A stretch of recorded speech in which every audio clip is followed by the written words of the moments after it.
Sawadee-kap. Hello and welcome to Daily Wisdom, Walking the Path with the Buddha. Today we're in Chapter 2 of the book, Developing a Life Practice, The Path That Leads to Nibbana. We've restarted our group learning program last week, and we're just kind of getting started with some of the material. Of course, when we get into Chapter 4, which is the Four Noble Truths, that's when things will really start getting super interesting as we start diving into more and more of Gotama Buddha's teachings. But now at the beginning of the program, we kind of pause here for a bit and we talk about why study Gotama Buddha's teachings. Because embarking on this journey to awaken the mind to the enlightened mental state, it's not something that you just kind of do on a whim. Where most people, you don't just kind of decide, oh, I'm going to try this for a week or two. It's something that, people typically will put some thought into because it really is a life journey to awaken the mind. And even if you awaken the mind in 1 year, 2 years, 3 years, 5 years, you're still going to be practicing these teachings for the rest of your life in order to continue to practice and move forward with this enlightened, awakened mind. So here at the beginning of the book, with Chapter 1, we kind of say, okay, well, if you've been Christian or if you've practiced Muslim teachings or Hinduism or no teachings whatsoever and you haven't had any traditions, or you've been part of the Buddhist tradition in the past, there's a bridge here for you to make your way into Gotama Buddha's teachings, because these good, wholesome teachings actually reflect a lot of the teachings that we've grown up with in different parts of the world. So that's Chapter 1. And now in Chapter 2, we kind of pause for a bit and we just kind of share why even study Gotama Buddha's teachings. What's the point? And in the book, I share a little bit of my perspective on this as a way of kind of bringing the reader along and into the ultimate material, which is ultimately going to awaken the mind as you learn and practice the teachings. So rather than me share with you at this particular point why I would suggest to study Gotama Buddha's teachings, what I thought we would do today is kind of flip this around a bit and give you guys a chance to share why have you chosen to study Gotama Buddha's teachings. Because right now we're broadcasting out to Facebook, YouTube, we have our virtual classroom and Zoom going, we're actually recording this for our podcast, and there's multiple ways that people are plugged in and actually tuned in to our talk today. And rather than me kind of sharing with you why I think you should study Gotama Buddha's teachings, I'm really interested in hearing why have you chosen? Because the book, like I said, is set up as a way to kind of bring the reader along and move them into the content. But if you're listening to this right now, you've already chosen to learn and perhaps practice Gotama Buddha's teachings on this path. And I'm really interested to have each of you guys share, whether you're in Facebook or YouTube or in the virtual classroom. You can share your comments in Facebook and YouTube, the virtual classroom, Zoom. You can also type out a comment if you want, and our moderator Max will share that. But also, those of you guys that are in the Zoom classroom, we actually have the ability for you to electronically raise your hand and you can share real time. Why have you chosen to study Gotama Buddha's teachings? I think this would be a great time not only to hear why you've studied Gotama Buddha's teachings, but right now at the beginning of the course, to give each other an opportunity to get to know you a bit. So if you could share with us your name, where you live, what part of the world, and why you've chosen to study Gotama Buddha's teachings. This would be really helpful to kind of get some discussion and some interaction going within the classroom and all the various platforms that we're now interacting on. So I've prepared a slide for today, and as you guys know, I use visual aids every once in a while. So here's the visual aid. The question's back to you. Why have you chosen to study Gotama Buddha's teachings?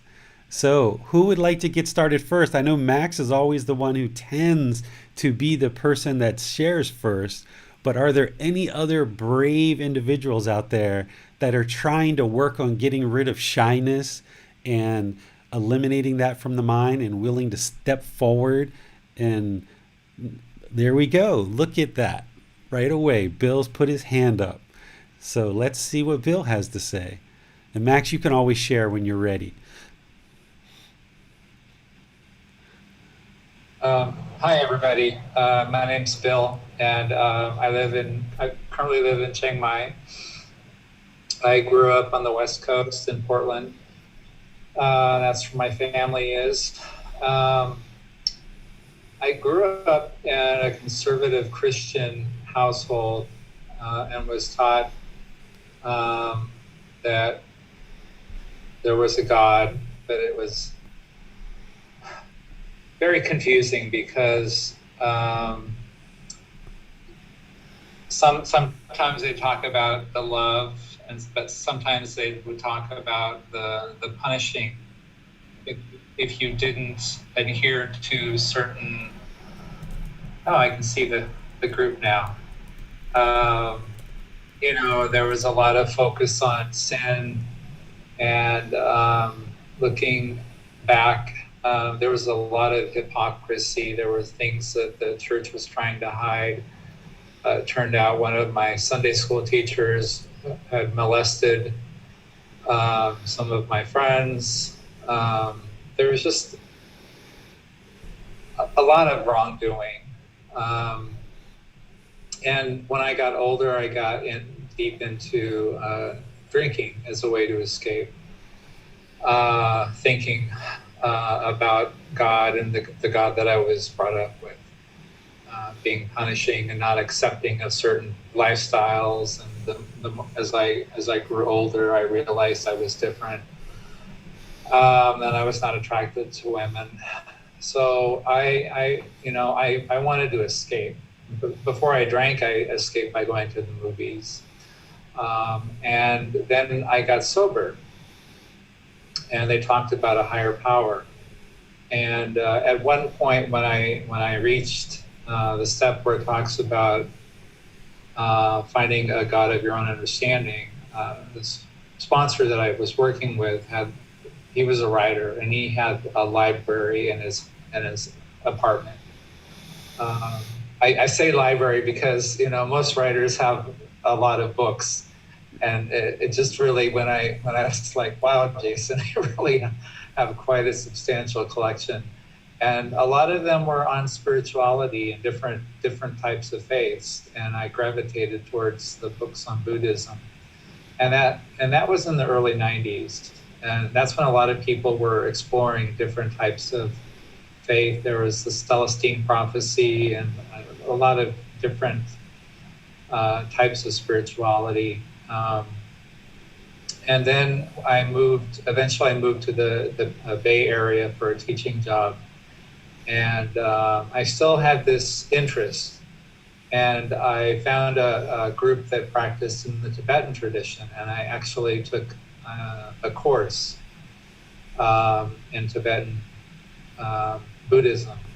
And I learned quite a bit. And then it got more into the advanced stages of we're practicing and the prostrations and the rituals, a lot of the stuff we've learned that the Buddha didn't teach. And I've always, I've had a couple of situations where I've thrown out my back and I was just like, physically, I couldn't do the prostrations. I was worried about messing up my back, and it didn't feel right. There was also something about bowls, and I don't even remember. It seemed very ritualistic, and I didn't like that. I liked the meditation. I liked the the general teachings about the Eightfold Path. And anyway, so I guess to summarize, I've had opportunities to travel to Thailand, and I remember the first time I came here. Did I mention I live in Chiang Mai, or did I skip over that part? I think you did. You did. So, and I just remember that first experience coming. I felt at home. I thought, oh my gosh, this is such a peaceful country, and it just felt so different from my home country of the U.S. And I sometimes my memory isn't the best, and I honestly I don't know if it was the Facebook. Probably it was Facebook that I found the group that David had at the time. I think it was in March, where you were meeting at Wat Tong Yu and the meditation corner with Master V. And then I learned about this book that David had written. And I thought, oh my gosh, wow, this is somebody who's speaking my language, you know, and really articulating the teachings in a way that really made sense. I'd read quite a bit of different books by the Dalai Lama, by other famous writers. But what I really, and I'll end on this note, is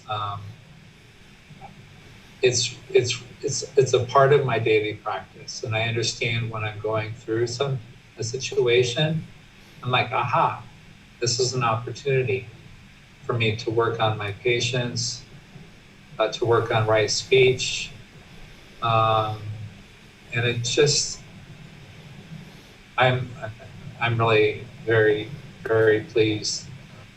And here I am for round 2. Very good. Yeah, I was. I know David always says, you know, no expectation, and think there's an impermanence. And I had a conflict last week. I'm also in the Rotary Club, so it's an opportunity for me to get involved in good works here, and that helps support the community. So I think that's a way for me to also practice. Definitely inspires me to be appreciative and to be grateful for what I have, because of the different. I'm not going to go on about all of our programs, but because I've talked enough. But anyway, it's just good to be. I'm really glad to be here, and glad that I met David. And so, if you're new, stick around. It's quite a journey. So, thank you. Thank you, Bill. Very interesting story there. And I think a lot of us can relate to some of the things you were sharing about how we grew up maybe in a certain tradition, and we were taught certain things about God or other things that turned out to really not be true. And, you know, what we might have been brought up with, being taught about certain gods or certain things, may not actually be the truth. And, you know, those things that led you away from those traditions, you really didn't have a way to necessarily determine if it was truth or not. And one of the things that I think is beautiful in Gotama Buddha's teachings is you can determine for yourself what is the truth. And just because we were in a big building and there was lots of ceremonies and there was hundreds or thousands of people around us telling us these certain things about the various traditions that we grew up with, maybe those particular people believed what they were sharing and what they were teaching, but that doesn't necessarily mean that's the truth. And I think one of the things that Gotama Buddha's teachings get to is, what is the truth? This whole God question is not something that he really tackled, and he didn't need to tackle it. But I think most of us would agree that what we heard growing up about this God or this supreme being, much of that has maybe turned out to not be 100% true. If someone still has a understanding or belief in God, I don't know that there's a God that would want us to be fearful, that would want us to hate others, that would want us to judge others, that would want us to denigrate others, that would want us to punish others. I think a lot of these things that we heard growing up aren't necessarily the truth. And I think that what you were talking about is kind of evolving away from that and realizing, hey, this doesn't quite sound right. We should be loving and kind and compassionate and polite and respectful to all people. It's not about who's in the club and who's out of the club, and let's hate people that we disagree with and let's only like people that we agree with. That's not how any of this works. So it's good that you've now made your way towards something where you can discover the truth for yourself, and you don't have to believe anything. You can discover the truth for yourself. So this is beautiful. All right, who would like to share next? So thanks for that, Bill. I can see that James's hand is up, so I suggest we go to you, James.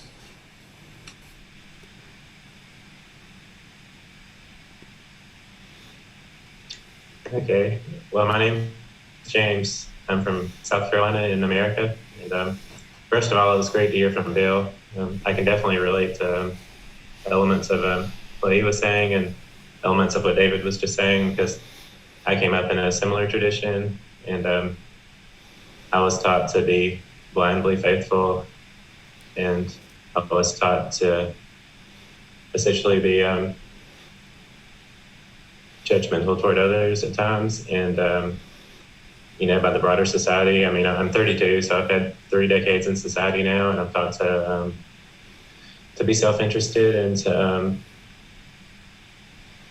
and I've been taught to approach this adversarial relationship with the world. And as I encountered Buddhism, I found out that it wasn't about blind faith. It was about truth, and it was about discovering the truth for yourself. And that was one of the things that really attracted me to it. And it's one of the reasons that I practice, because I've always had a lot of unanswered questions that society and that other traditions haven't been willing or able to answer.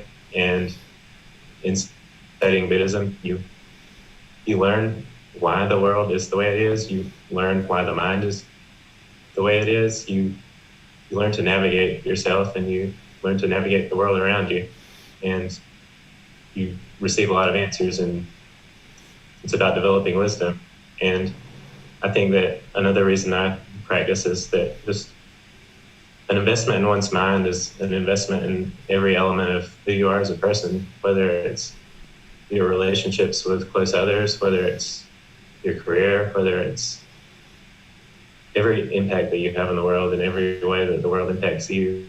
It's through your mind. And if you can invest in your mind, then you're investing in every part of who you are, and you're investing in your contentedness. And that's just a primary reason for why I'm practicing. And it's great to hear other people's stories, and it's really encouraging and inspiring to hear other people's stories. And I hope I'm really excited to see this group grow and to see other people like Bill and Max and come in and be able to benefit from David's teachings and the Buddhist teachings the way that I have. Very good. Thanks, James. Some of the things I heard there that I think some people can definitely relate to is investment in your own contentedness and investment in your own life and your own mind.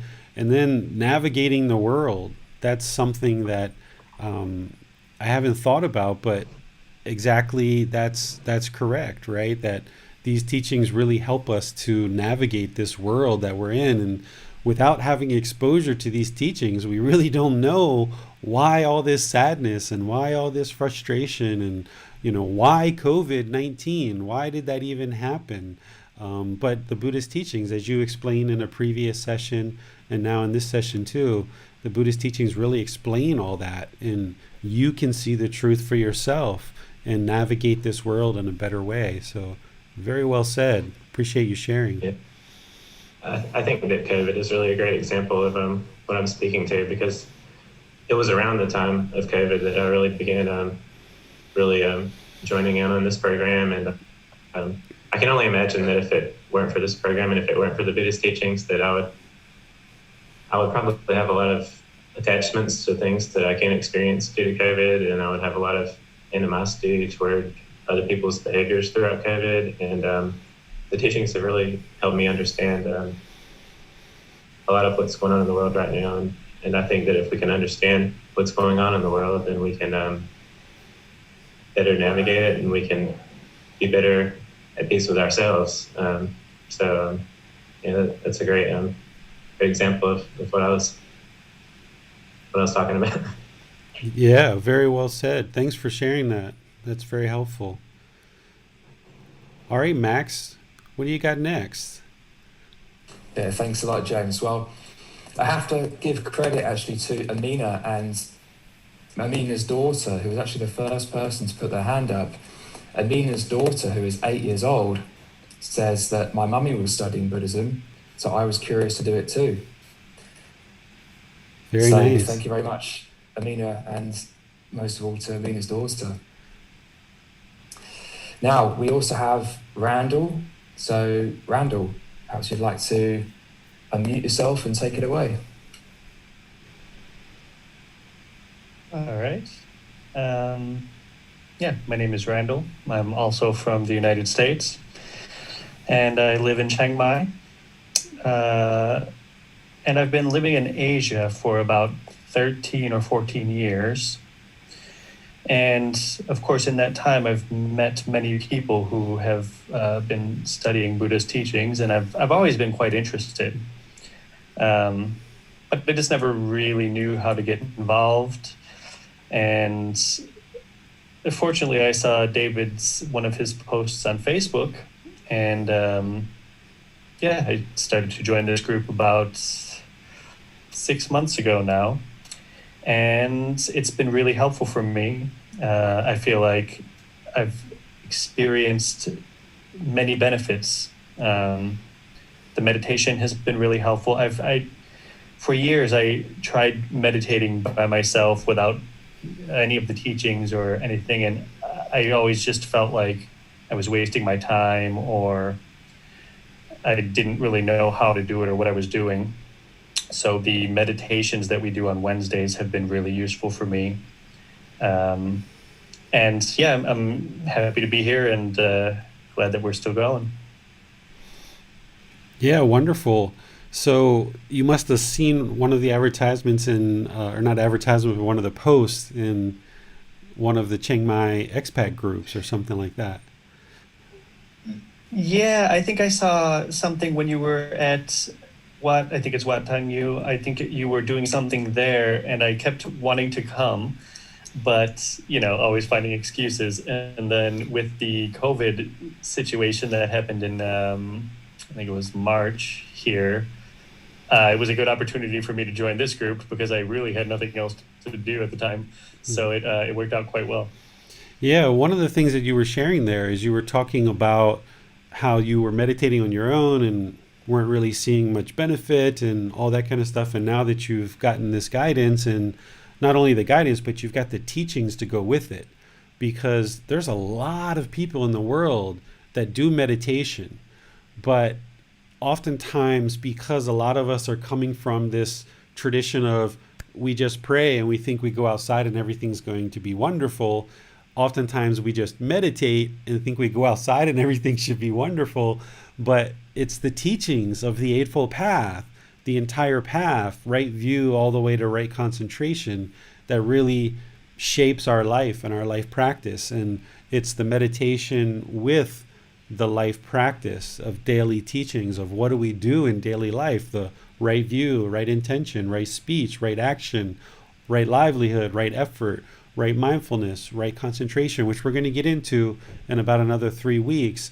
But those teachings is what really makes your practice a full practice and actually get the most benefit out of meditation. Because if all we ever did was meditated and that was it, we're not going to really see as much benefit. We're never going to get to enlightenment if people just meditate and only meditate. But it's meditation with the teachings that really create a life practice that you can really see results with. And it sounds like that's what you're experiencing some. But what was it initially, Randall? Was there something that you noticed with your life or with your mind or your job or your career that was really the real reason why you said, I need to go study now? Yeah, there were a series of things. I've had stressful things happening in my life over the last few years, and I have noticed that I am a bit more short-tempered than I used to be. Some things annoy me these days, or annoy me more than they used to. Um, just interactions with people, sometimes I would find myself afterwards regretting the way that I had acted, or maybe kind of going over things in my head. I should have said this, or stuff like that. As I've gotten older, I've just noticed a bit more of that. And I think it just comes from, life gets more stressful as you get older. When I was young, I didn't have as much to worry about in my life. And now, I'm working a lot and living overseas. Sometimes it's not easy. And so, yeah, I just noticed myself. I've been more mindful of those sort of things lately, even before starting with this class. And yeah, I just was looking to try and make some changes to some of the things that I wasn't really happy about. And so far, it's been working really well. Prior to learning the teachings about the Buddha, did you realize that the Buddhist teachings were about training the mind and eliminating Yeah, these kind of feelings that we experience? yeah. Like I said, I've lived in Chiang Mai for about 7 years, and I lived in Japan for a while as well. So I've been around people that have told me, bits and pieces about what Buddha's teachings were all about. So I knew right when I started realizing that I was unhappy with some of the things that were going on inside of me. Uh, I knew right away that this was something that I could possibly get involved in, and it just took me a while to finally make the step to do it. Okay, very good. Well, now you found a place to learn. You found a place that has lots of resources to help you, and it's right here in Chiang Mai. So not only do you have access online, but you've got access in real life as well, right in Chiang Mai. So worked out perfect for you. It was the right time. Yep. All right. All right, Max, what else do you got? Okay, I'm going to go to comments from Sue Julian on Facebook. So Sue writes, she lives in Canada. She says, I've decided to study these teachings as I was tired of feeling so unhappy and distraught about my family situation. I'm also drawn to the aspect of kindness and compassion in Buddhism, as well as the lack of harsh judgments by God. Very nice. Very nice. That's definitely front and center part of Gotama Buddha's teachings is the love and kindness and respect and politeness and non-judgment and, um, you know, yeah, so that's wonderful, Sue, and definitely will help you with your family life and improving that. And based on some of our talks and what you've been sharing in the public group, that it sounds like it's already helping you quite a bit in such a short time. So wonderful. Okay, next up is Mercia. So Mercia says, I live in Durban, South Africa. My intro to Buddhism was through a psychologist who uses the teachings in his practice. I started with meditation, mindfulness, and training the mind. I then just started reading and listening to monks in the Theravada tradition, and the teachings just resonated with me. I found David on Facebook, and I am so very grateful. Well, thank you, Marcia. I'm glad you're here as well. You've been pretty regular showing up to these learning program for the last several months. So I appreciate your involvement and all your questions and working on implementing these teachings in your life. So that's good to know that you're getting benefit and you're on the path. Okay, next up is Kathy on Facebook. She writes, hello all, my name is Kathy and I'm from New York. Thank you for providing this opportunity to share. I struggle with anger and I have difficulty communicating. I see intense emotion all around me and I don't know how to work through any of it appropriately. I have a loving family, but with plenty of their own demons, and I want to let go of those things so they don't continue on with my children. I know I need to be peaceful in order to help bring peace to those around me, and I know I have a lot of internal work to do. Thank you, everyone. Okay, wonderful. Sounds like you found the right place in terms of, what you can do to improve your life and work on that internal stuff and finding inner fulfillment through training your own mind. So wonderful. Okay, let's go to Amina. She says, "This is from me. Daughters go first." Hello.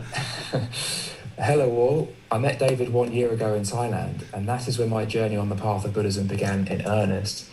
I had always been interested, but other than occasional meditation, had nothing concrete done to expand on this interest.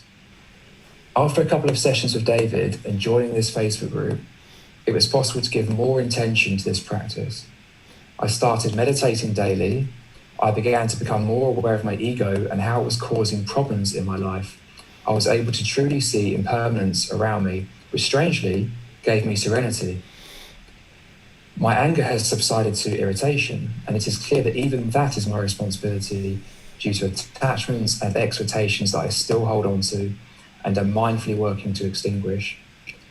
This path is a process. Sometimes there is clarity, others confusion. But thanks to this group, there is a place and a teacher ready and always available to help, assist, and give support. I am grateful to be part of this community. My life and the life of my family has improved drastically thanks to David, his teachings, his posts, quizzes, classes, call sessions, and unconditional generosity.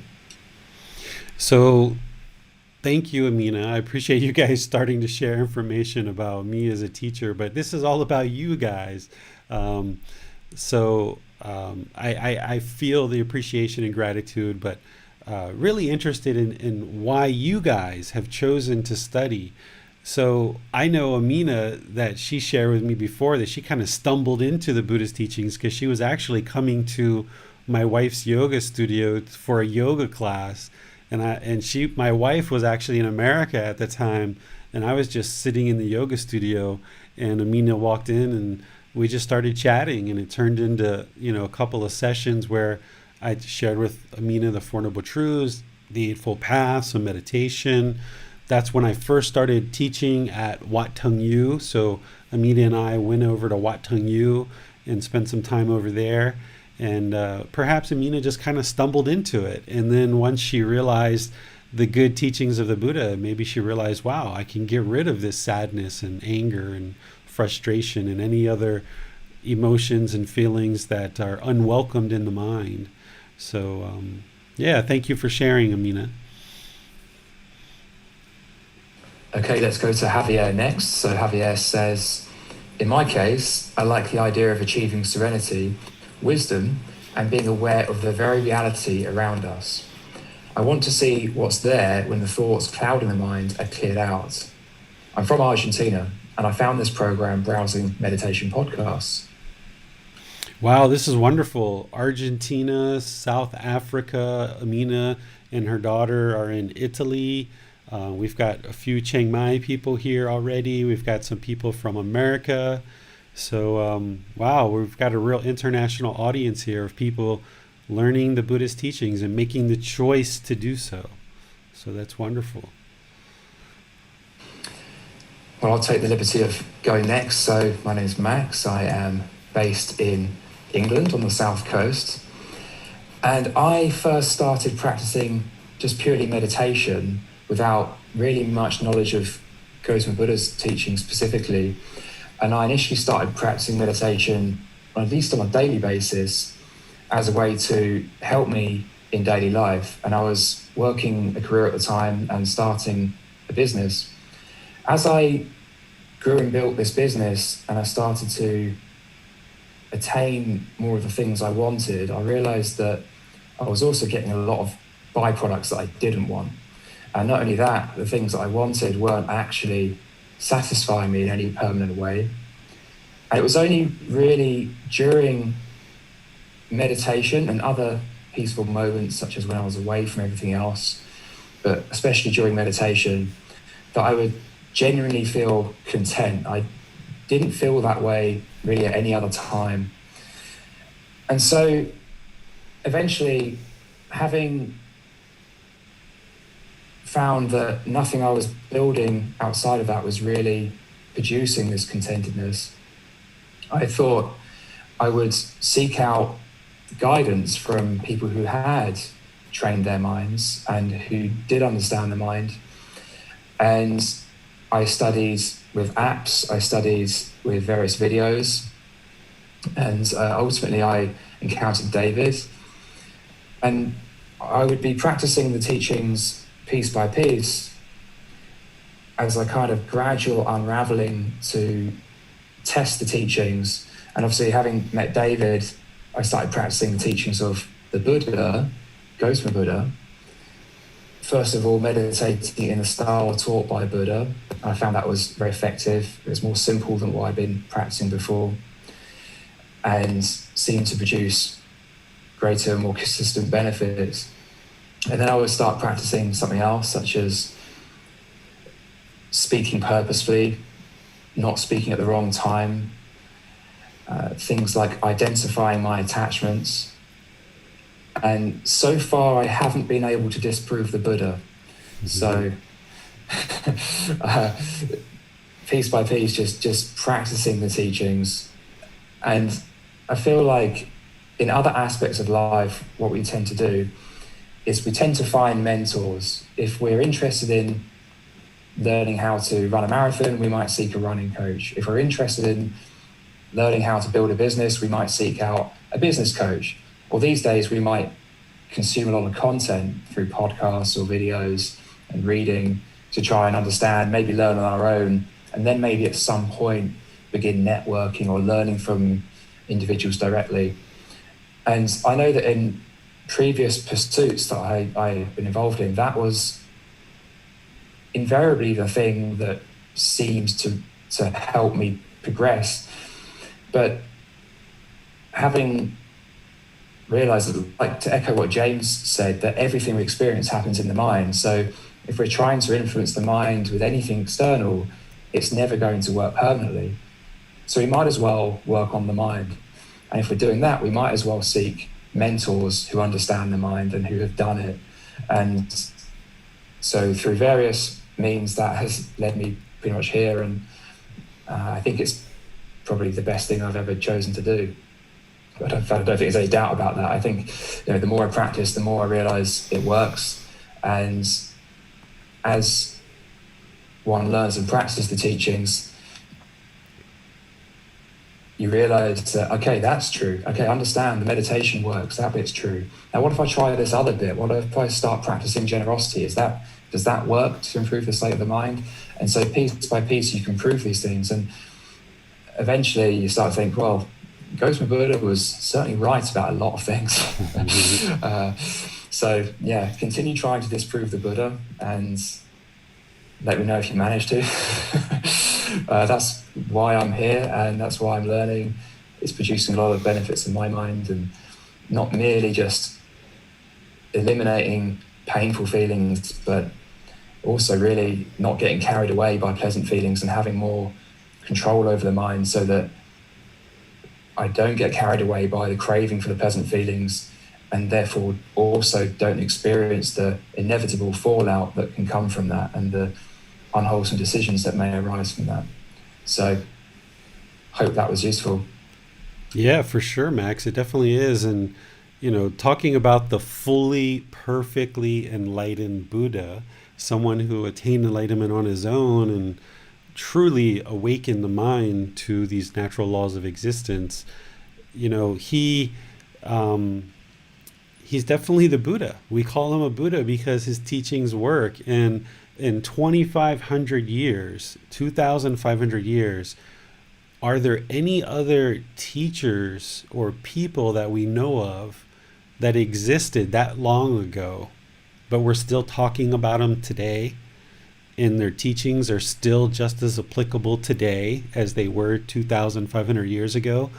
I haven't been able to think of anybody that there's one singular person that stands above everyone else, but yet he's so humble that he's not standing above people, but he rises above all this massive billions and billions and billions. Just think of the billions of people that have been born over the last 2,500 years, or even the last 3,000 or 5,000 years.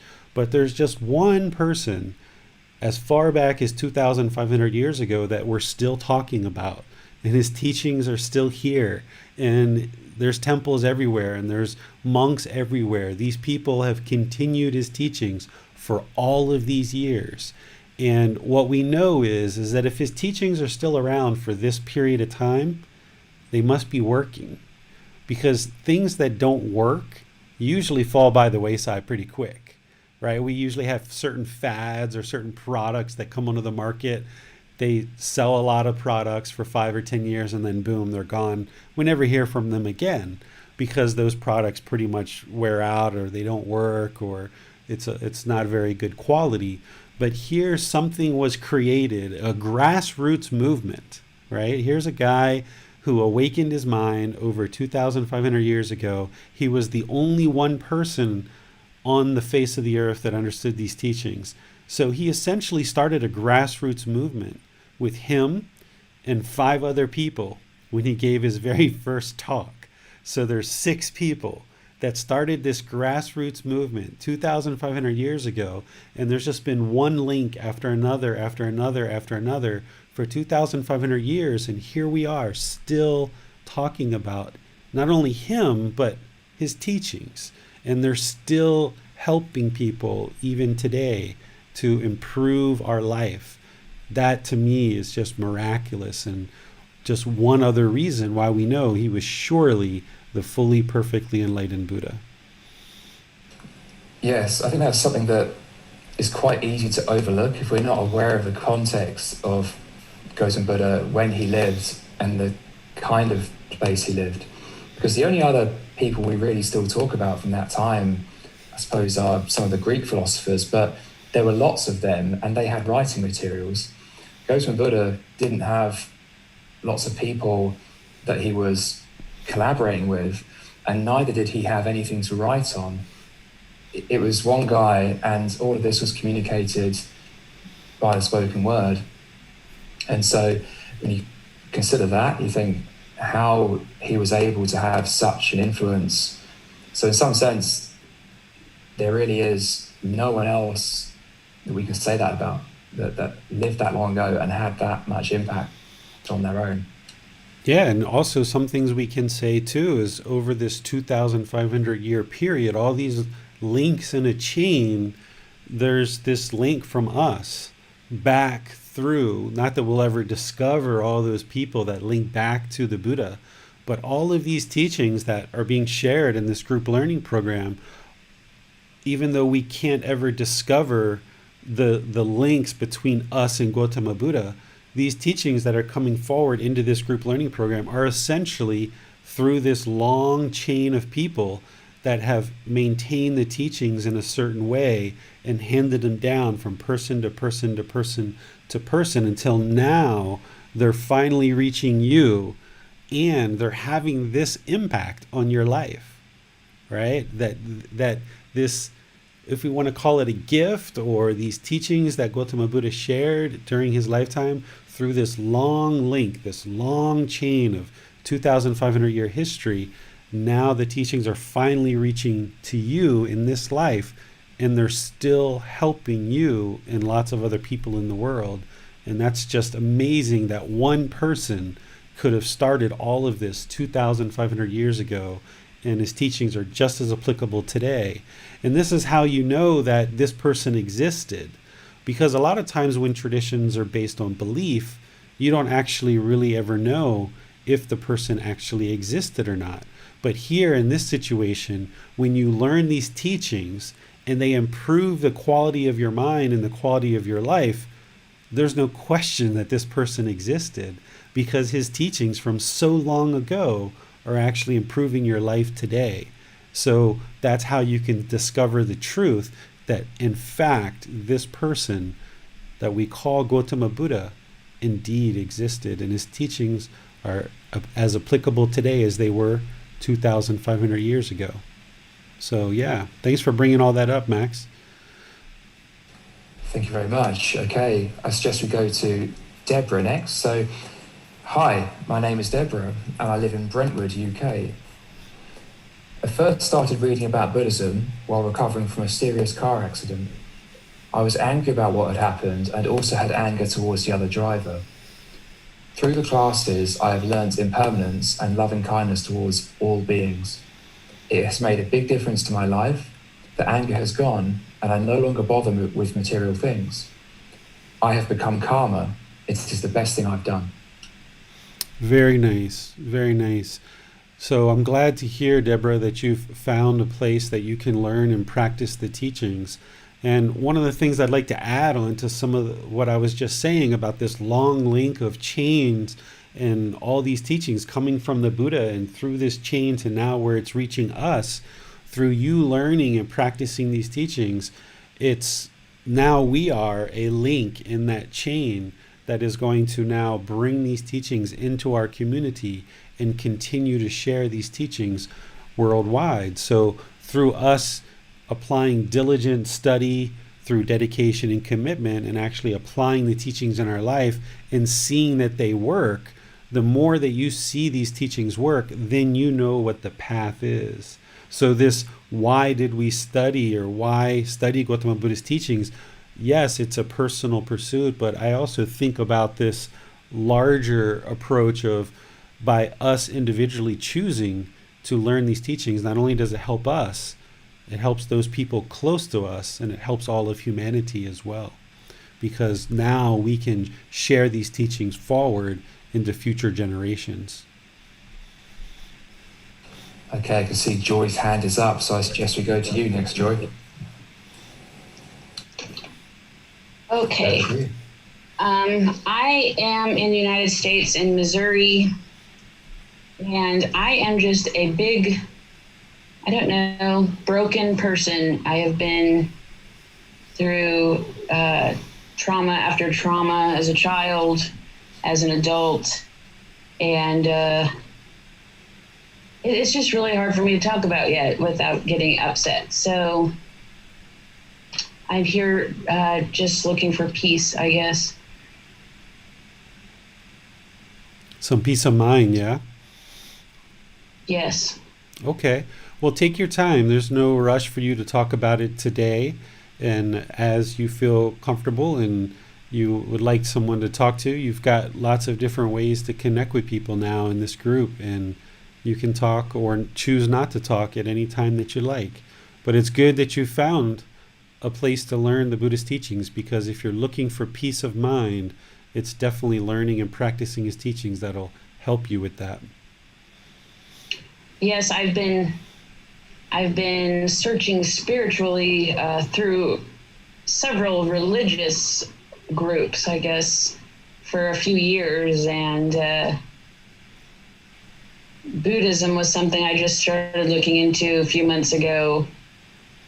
And I think, David, I was in a different group and you commented to me about your classes, which is what led me here. So that's why I'm here. I definitely do that from time to time. I get into different groups and invite people to come to our group, because a lot of these problems that people are having in these other groups, it's like the Buddha's got all the answers, right? Like people talk about anxiety and stress and sadness and having trouble sleeping and being angry and all different kinds of problems that I see in all these other groups. And everywhere I look and on my news feed on Facebook, it's like, the Buddha's got the answers for that. The Buddha's got the answers for that. The Buddha's got the answers for that.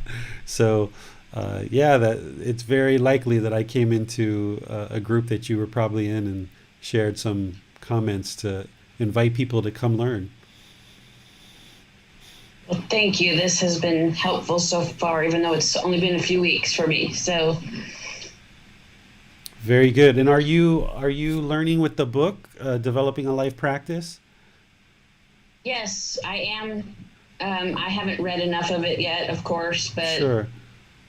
I have a lot of practice to work on. So okay, yeah, we're just getting started. We're in chapter 2.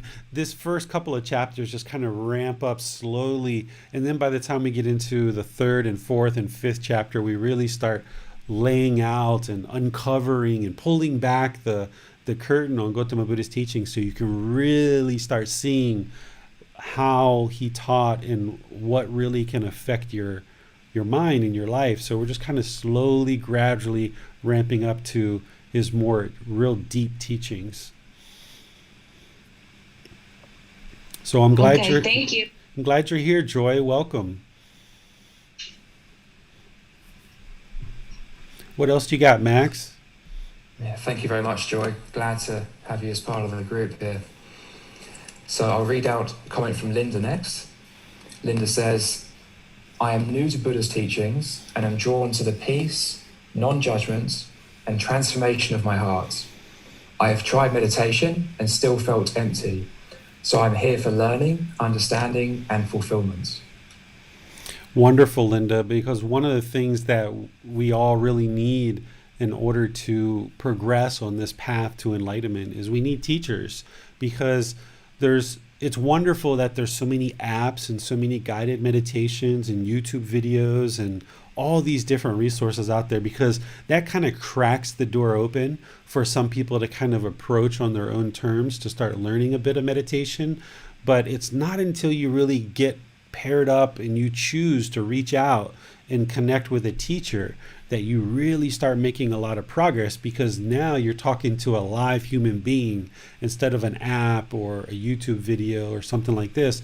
You're talking with a live human being that can really understand what it is that you're facing in life and help you understand exactly what did the Buddha teach and how to apply these teachings in your life, which is very, very important. So it's great that you've already gotten started a bit with meditation, and now that you're kind of paired up in this group learning program and you've got a teacher to help you and lots of resources and support, you'll really start to be able to make some progress on this path and see the benefits in these teachings. Because what you'll end up noticing is a lot of what you see in the world actually isn't Gotama Buddha's teachings at all, in terms of how people are meditating with apps and guided meditations, and what you see in memes, or what do they call them, memes, or I don't know, the MEME, I don't know how to pronounce that, but all these different quotes across social media that are attributed to the Buddha. From my experience, 99.9% of these are actually falsely attributed to the Buddha. They're not actually his teachings. So it's great that there's so much information now that's being shared in the world, because it kind of cracks the door a little bit. But it's not until you get a real live teacher, someone who's part of the Sangha or the community of practitioners that really truly understands the teachings, that you can now start pulling back that curtain and really start to learn how to apply these teachings in your life. So it's great that all of you guys that are in this program, you'll now be able to use the resources and have a teacher to be able to help you to learn these teachings and apply them in your life. Okay, we'll go to Robert on YouTube. Robert lives in North Carolina on the east coast of the US. And he says, approximately 2 years ago, I became familiar with Gotama's teachings. I had reached out to David honestly about Thai bodywork initially, and our conversation came to encompass his current work of sharing Gotama Buddha's teachings. In short, the teachings helped me to realize that spiraling events in my life were of my own making, and the positive events were also of my own making. The studies are the foundation of understanding the why and how. Apply knowledge to gain wisdom in my daily living. Yeah, this is great, Robert. What you're kind of cluing into there is the natural law of Gamma, realizing that it's our own decisions that create certain effects or certain results. If we make good, wholesome decisions, good, wholesome things happen. If we make unwholesome decisions, unwholesome things happen. And what the Buddhist teachings are going to do more and more is awaken the mind to the wisdom of how to make better and better and better choices through this wisdom. And it's great that you found us through the Thai massage background, because there's a lot of practitioners in that community that really have a lot of respect for Gotama Buddha's teachings.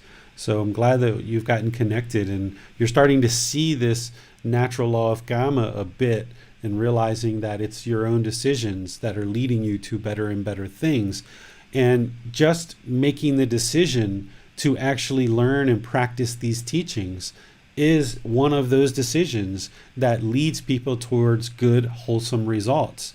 Because it's not until these teachings come into our life and we start making the good, wholesome decisions to learn them regularly, kind of drip feed them into the mind and kind of soak them in, make regular decisions each day to meditate, apply these teachings in our life, and stop thinking we're so wonderful and so great and we're so perfect, and just realize that we're imperfect beings, but these teachings, through learning and practicing them, we can become a better and better being through learning and practicing these teachings to awaken the mind. So just the choice of all of you to learn and practice these teachings and bring them into your life is improving your life just through doing that. So congratulations to all of you guys for choosing each Sunday and each Wednesday at 9 o'clock Thai time to join these classes, and then in between picking up the book and the podcast and the videos and choosing to meditate, choosing to apply these teachings in your life with your partners, your children, your coworkers, your parents, your family, all the different people that you're now practicing the teachings with. Maybe they don't realize that you're practicing the teachings, but you're starting to clean up your conduct. If you've been part of this program for any length of time and you've started to learn some of the deeper teachings, you're starting to clean up some of the things you're doing based on these good, wholesome teachings of the Buddha. So you're making wiser and wiser and wiser choices, and this is where you're going to see life continue to improve. So we've got another week or two before we get into some of those teachings for those of you guys that have joined us recently. But as we get into those teachings and you start learning the wisdom of the Buddha and awakening the mind, you're going to be able to apply these in your life. And those decisions are going to continue to improve the condition of the mind and the condition of your life. So wonderful, Robert. Glad to hear you're starting to see Gama a little bit. Let's go to Raja. He says, I am Raja from India. I'm here to learn Buddha's teachings and practice meditation to 1, anapana, breathing meditation, breathing mindfulness meditation. 2, metta, loving practice or loving kindness meditation. And 3, vipassana, looking for deep insights. Okay, great. So you're going to be able to learn those on Wednesdays. That's when we teach the meditation on Wednesday at 9. So this past Wednesday we did breathing mindfulness meditation, or anapasanati, which is what you're referring to, and then loving kindness meditation, which we'll do this Wednesday. I've never actually studied Vipassana meditation. I have heard from people who go to those retreats, and from what I understand, the first few days they do essentially breathing mindfulness meditation, and then after that they get into some body scanning and some other things which I've never been exposed to and never needed. But if you are interested in that information, I wouldn't be able to share that with you. But definitely breathing mindfulness meditation, loving kindness meditation, but more importantly, like we were talking about with Randall, is having the teachings of the entire Eightfold Path is so important. You wouldn't be able to meditate your way to enlightenment. You need more than just meditation. But you also wouldn't be able to attain enlightenment without meditation either. So you need meditation, but you also need so much more, which is what these Sunday talks are really about, is giving you more of the teachings so that you can actually apply them in daily life. And then we do some of that on Wednesday as well. So you'll see as we get going here that we'll incorporate some of the teachings aside from meditation into our Wednesday talks. Let's go to Manal. She says, hi, I am Manal from New Jersey, USA, raised here practically my whole life. If I can get past the shyness part, that would be one big win. I've basically always internalized many life events and past childhood trauma, and for many years I could not figure out why I could not find my own voice or what is going on inside of me. The disbelief in myself often stunting. Overall, the teachings of Gotama Buddha sing to me like a song that always stays on the mind. Even if I switch the radio station, the song is still singing to me. The simplicity and understanding of the teaching resonates with me, although I am unable to articulate fully. I've recognized through my day-to-day that everything is impermanence. I live a full householder's life here, and plenty of years of reflections have proved to me now that if everything is impermanence, then what remains after this? What do I need to work on? I know I continue to seek this out for myself and have identified this is the only thing which brings an indescribable peace and smile, one which lasts. Finding this group and teacher David is equivalent to magically finding the name of that song stuck in my mind. Now it's time to learn the lyrics finally. Very nice, Manal. Thank you for sharing that story. That's very, very nice. So yeah, you've been part of this group for many months now and learning a lot. So it's good that you're seeing impermanence, and sounds like you're looking to improve the peacefulness in your mind. So that's good that you've joined to continue to learn and apply the teachings. Okay, let's go to Biplob. He says, "Hi, I am Biplob from Bangladesh. First, I see the biography of the Buddha TV series. That influenced me. Then I saw a few questions at a Buddhist group, and then I saw David. That is great. I found my answer." Okay, so what is it, Biplab, that you're looking for? What is it with the Buddhist teachings, aside from just stumbling into it? Why have you chosen to study Gotama Buddha's teachings? What is it about Gotama Buddha that you chose to study his teachings instead of some other teachings out there? You can work on that, Biplab, and maybe Max will come back to it. Yeah, I'll give him some time to type an answer to that. I was wondering if there's anyone else on Zoom who might like to say something, or otherwise I think we're, oh, okay, Biplob's come back quickly. He says, I identify my ultimate goal in this group. So. Okay. All right. Well, it looks like everyone who was interested in sharing had an opportunity to do so, yeah? If there's any others, you guys are welcome to raise your hand in Zoom, or you can send in your comments through Zoom or Facebook or YouTube. What I would like to share with you is something kind of beyond the book, and then kind of go back to the book in some things that I shared in there. Is Max and I were kind of talking about this before class, is I think that it would be somewhat difficult to find somebody in the world today that if you talked with them and you said, so how's everything going in the world? How are things going, for this world? Are we headed on the right track?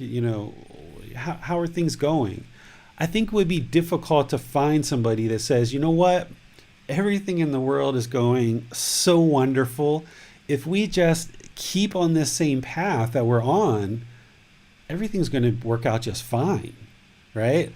I don't know of anybody that would really say that about the world right now. And I don't know that at any time in human history, if anybody would have necessarily said that.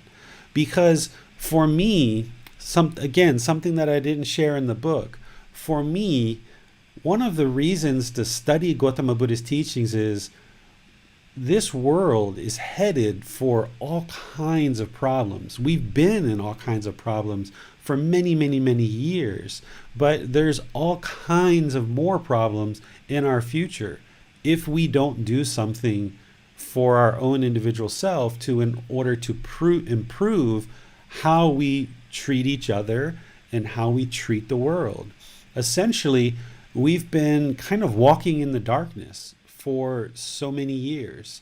And it's Gotama Buddha's teachings that kind of turn on the light and say, knock, knock, knock, knock, hey, humanity, yeah, things are really bad right now. We've got all kinds of hostility and anger and sadness and frustration and boredom and loneliness and all kinds of problems in the world. We've got murders and rapes and terrorism and suicide and orphans and all kinds of problems, drug abuse, drug addiction, all kinds of problems in the world.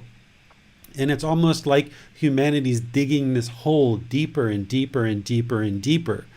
Well, some of us have been taught that we're kind of waiting for someone to come and kind of click their fingers and all of this is going to be fixed. Well, in my view, that's not going to happen. If that was going to happen, it would have happened already before now. The way that this world gets better is through individuals like you and I choosing that we would like to learn and practice teachings that are going to improve the condition of our own mind, the condition of our life, and by each individual doing that, it's going to improve the world. There's no way that any group of people can get together and force another group of people to do things that they don't want to do. It's not possible. The only way to improve the condition of the world in this track, well, I should say this track, right? This downward trajectory that we're on as humanity, this downward trajectory, the only way to improve that is on an individual basis for each individual person in the world to choose to do something better.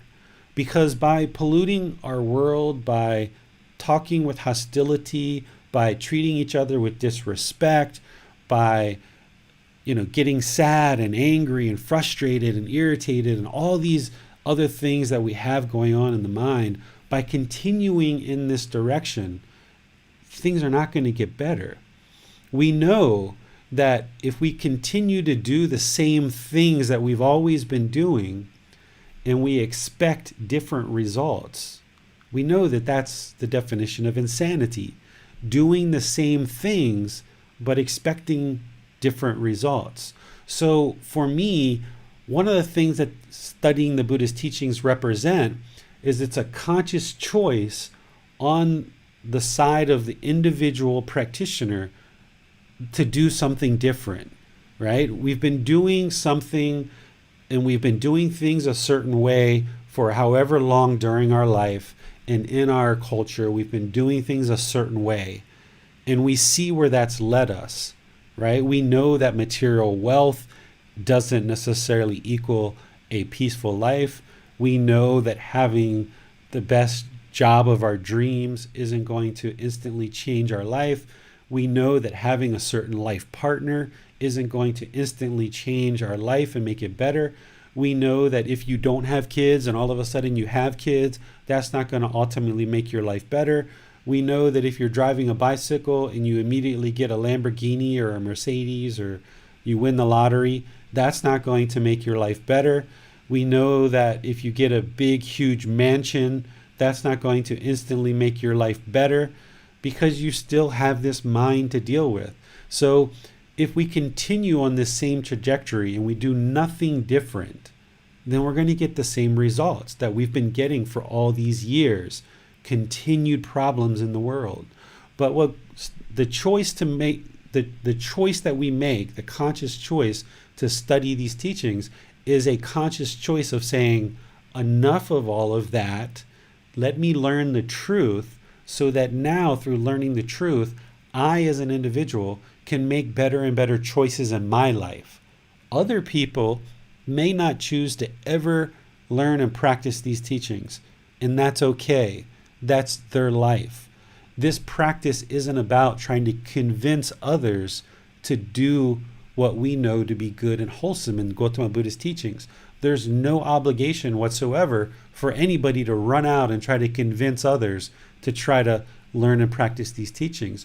What Gotama Buddha's teachings do really, really well is it focuses all the attention right here on this individual, on that individual, on you, your personal choices, as Robert was saying on YouTube.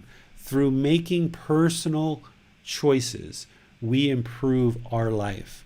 And when we improve our life, it inevitably is going to affect the people around us, and it's going to affect the rest of the world. So this long link of chain that goes back over 2,500 years ago by us now kind of embracing those teachings, bringing them into our life, learning them and practicing and seeing them as the truth, more and more as we practice these, they will improve our life.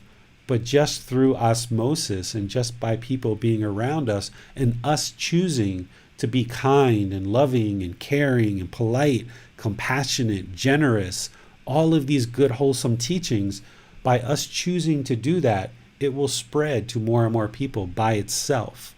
This is the reason why I feel Gotama Buddha never made it a primary responsibility or obligation of anybody to run out and go teach everyone else something that you may not already understand yourself. But his teachings are all about focusing on you and your mind. So it's great that you've chosen to study Gotama Buddha's teachings, and all of us have different reasons for why we've chosen to do that.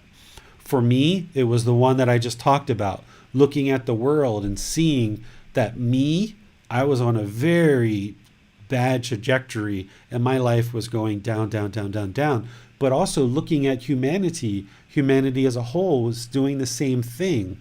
And all we can do to improve our own life is to focus on our own life. And by doing that, it's the very best thing you could ever be doing for yourself, those around you, and all of humanity. So for me, why study Gotama Buddha's teachings? There's really only one reason: to improve your mind. This is for me. You guys have your reasons, right? And all of your reasons are all valid reasons. But for me, the reason why I chose to study Gotama Buddha's teachings is to fix this discontent mind, because I was tired of being sad. I was tired of being frustrated. I was tired of being angry. I was tired of being disappointed. I was tired of being lonely. I was tired of having relationships with people that I felt heartache and I felt struggled, and I felt like I was interested in giving love and care and compassion, but what was coming back was not even anything close to that. So I chose to learn these teachings and practice these teachings and now share these teachings, because to eliminate the discontent mind of each individual who chooses to learn, and then by each of us choosing to do that, it improves the world. And over time, these teachings will continue to spread throughout the world, because I think people are tired of feeling angry and sad and frustrated and guilty and shameful and fears, loneliness, boredom, shyness, all of these discontent feelings. People are getting tired of feeling that way. And we're also tired of belief. Just believe, just believe, just believe. We're tired of that. It's done. It's over with. We've tried that, right? We want to see the truth right now. We want to know, what is the truth? Well, Gotama Buddha's teachings are going to share with you what is the truth, and then you can go independently observe that for yourself and determine that it's truth. And you can see that with your own eyes. You can see that with your own mind. As your mind continues to progress to becoming more and more peaceful, you'll see that you are in fact learning the truth. Because not only can you see it's the truth with your own eyes, but as your mind continues to improve by learning and practicing these teachings, you will see, like Amina was talking about, going from anger down to irritation, right? And she's done that over the course of about a year's time. And she's going to continue on that path until eventually she doesn't even feel irritation anymore. There's just nothing whatsoever that would cause the mind to be discontent. It's unshakable. So for me, those are two primary reasons to study Gotama Buddha's teachings: to get rid of your own discontent mind, and through focusing on yourself and only yourself, you're also helping all of humanity as well. So I just would like to share that with you, and you guys are welcome. We can have an open discussion here today before I get into one other thing I was planning to discuss. Max, I'm sure you have something to share. You always have something to share.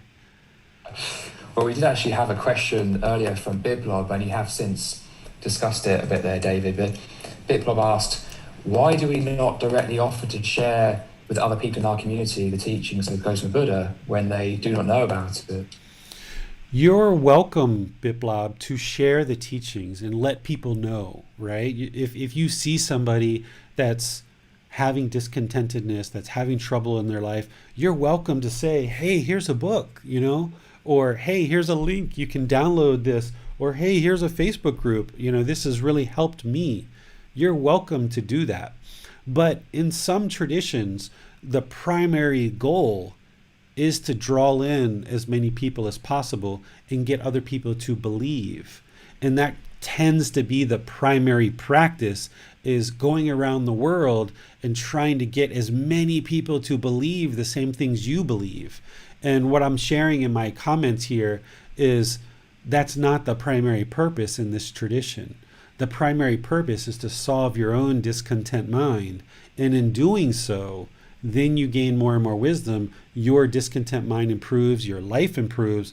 But of course, if you have neighbors or family members or friends that are interested, or you see that they could benefit from these teachings, you can certainly recommend for them to read this book, to join the Facebook group, to listen to the podcast, to listen to videos.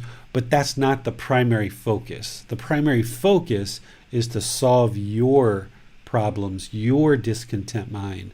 That's the number one focus. Eliminating all discontent mind states sounds like an incredibly compelling goal. So, okay, I will never experience sadness ever again. I will never experience anger ever again. Why is it, David, do you think that upon hearing that, one might not immediately just throw themselves at it and begin doing everything that Gotama Buddha said?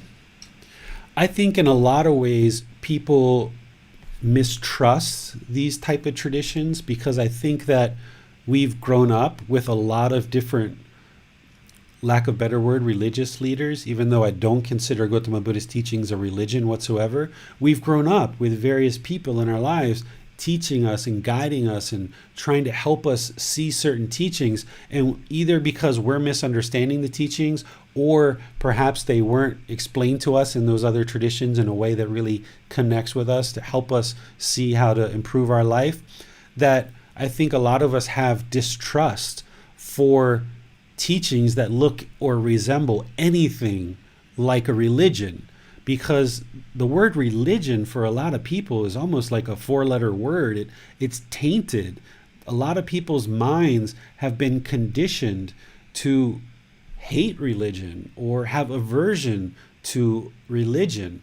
And this is why one of the things that I did very early in the book, I think in the preface, is made it very clear, and I make it clear as we go through the book, that Gotama Buddha's teachings are not a religion. And he never said, I've discovered a new religion. He said, I discovered a better way of life. Because to answer your question directly, Max, I just think that when people hear about things like the Buddhist teachings or Jesus Christ teachings or Prophet Muhammad's or Hinduism, we either distrust, or our mind has been conditioned to have aversion to these type of things, or some people might think that these type of teachings are meant to control you and tell you what to do. And this is another myth that I dispelled early on in the book, and as we get going in the book, is that all of Gotama Buddha's teachings are based on personal choices, that his teachings aren't about controlling people to do one thing or the other. The Buddha basically was, hey, I've attained enlightenment. It's a better way to live life. My mind's completely peaceful, calm, serene, and content with joy. Anybody who's interested, this is the path. This is the way.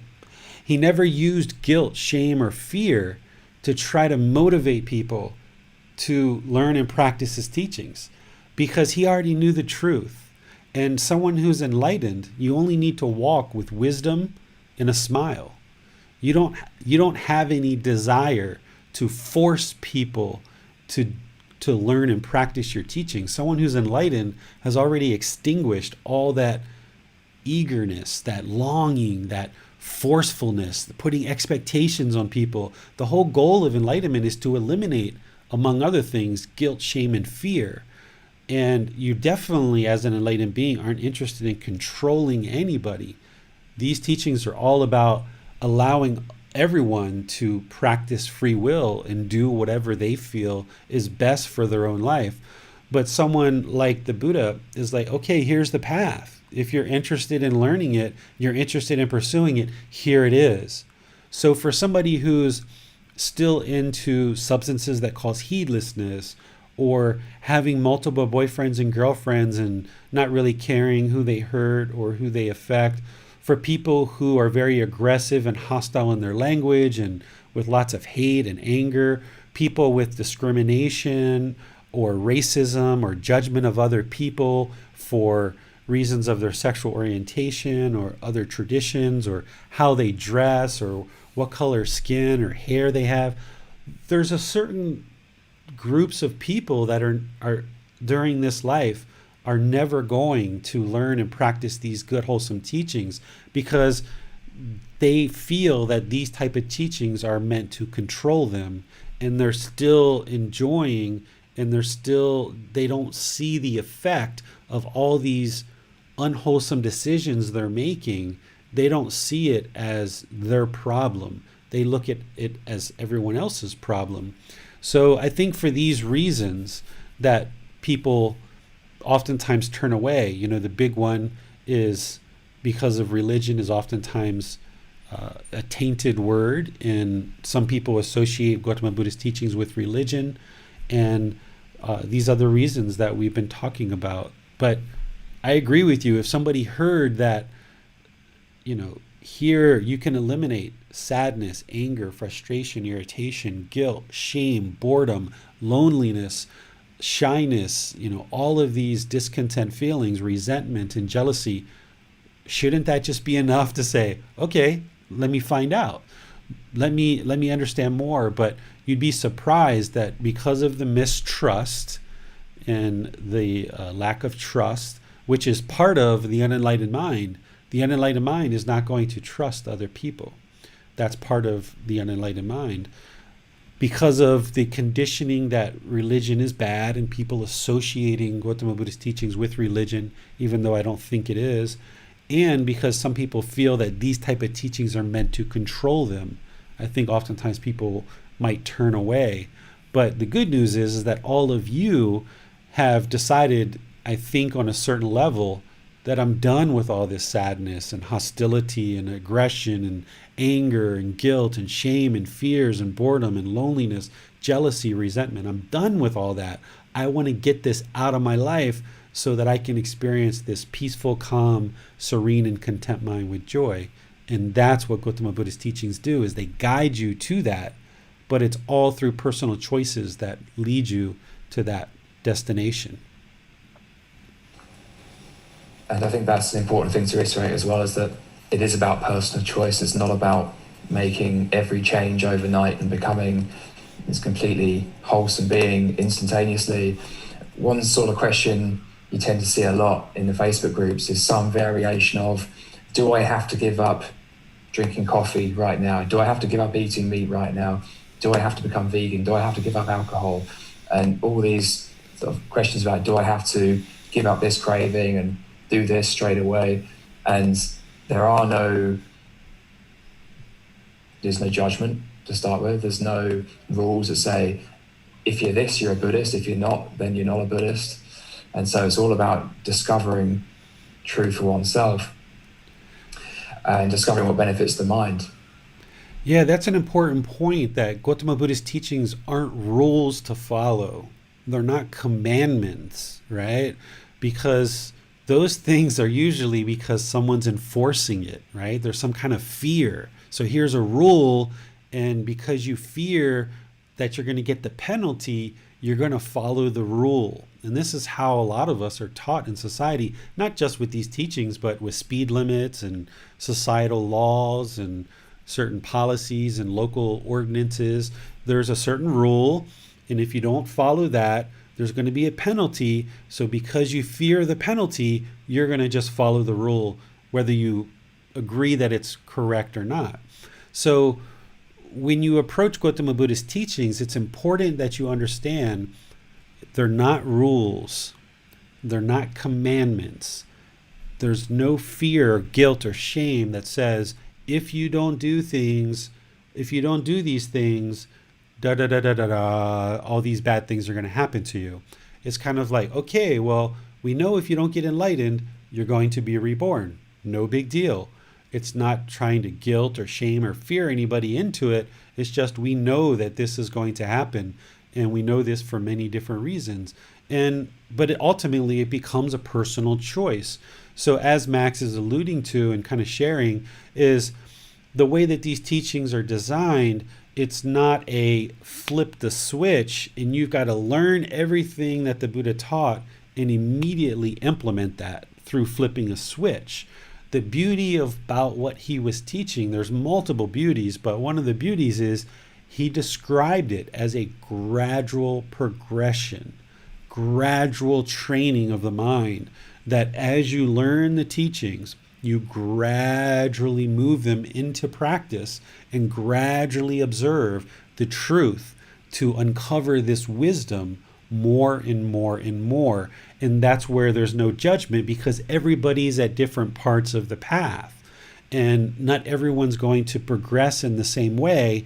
And there shouldn't be comparisons of one person versus the other, of, who's more enlightened than this person and who's more enlightened than that person. And the way that you can get rid of that is just look at the Buddha. He's the most highly, fully, perfectly enlightened being that's ever walked the face of the earth. So, okay, he's the best. Now all of the rest, everyone else, they're still learning and practicing. Let's continue to progress on this path, and just knowing that we're all going to be at different points in the path, and our goal should be to support and encourage each other along this path.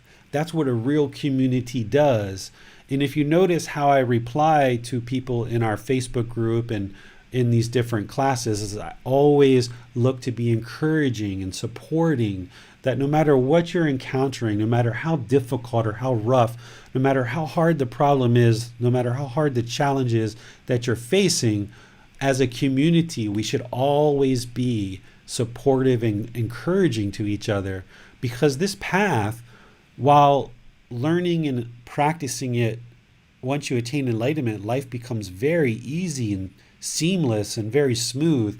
But in that journey, it can be pretty rough sometimes. It can feel pretty hard and pretty hectic. It can feel like sometimes like you're dragging your feet through the mud.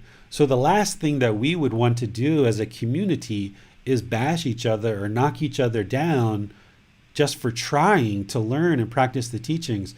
So if anything, all of us should always be supportive and encouraging of each other, no matter where we are on the path, and just recognize that there's no judgment, there's no comparison to each other, and we're always just supporting and encouraging each other along this path.